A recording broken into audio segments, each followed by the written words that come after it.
দাপটের সঙ্গে খেলেই সদ্য সমাপ্ত টি-20 বিশ্বকাপের সুপার 8-এ জায়গা করে নিয়েছিল বাংলাদেশ দল।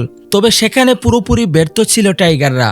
সুপার 8-এ ভারতের বিপক্ষে গুরুত্বপূর্ণ ম্যাচে মাত্র 2 পেসার নিয়ে মাঠে নামে হাথুরু সিংহের শিষ্যরা। সেদিন একাদশে ছিলেন না দলের সহ অধিনায়ক তাসকিন আহমেদ। ভারতের শক্তিশালী ব্যাটিং লাইনআপের বিপরীতে তাসকিনকে একাদশে না দেখে অবাক হয়েছিলেন অনেকেই।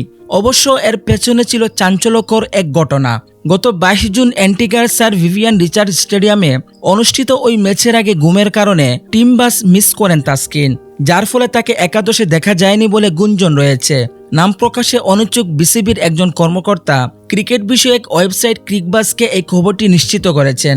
সামাজিক যোগাযোগ মাধ্যম সহ সর্বত্র বর্তমানে হট টপিক তাসকিনের গুম কাণ্ড।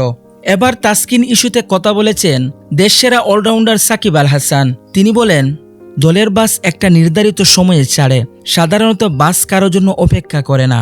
ভারত ম্যাচে টসের 10 মিনিট আগে মাঠে পৌঁছেছিলেন তাসকিন, একেবারে শেষ মুহূর্তের দিকে।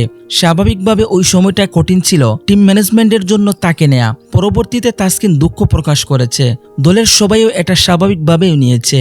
সাকিব আল হাসান আরও বলেন, মানুষের ক্ষেত্রে ভুল হতে পারে, অনিচ্ছাকৃত ভুল সবারই হয়ে থাকে, ও সেটা স্বীকার করেছে। ওখানে ব্যাপারটা শেষ হয়ে গিয়েছিল। টিমবাস কখনো কারো জন্য অপেক্ষা করে না, একজনের জন্য পুরো দল থেমে থাকে না। তাসকিনের এই গুমের জন্যই কি বাংলাদেশ ভারতের সাথে হেরেছে? তাহলে আপনার মতামত অবশ্যই কমেন্ট করে জানাতে ভুলবেন না।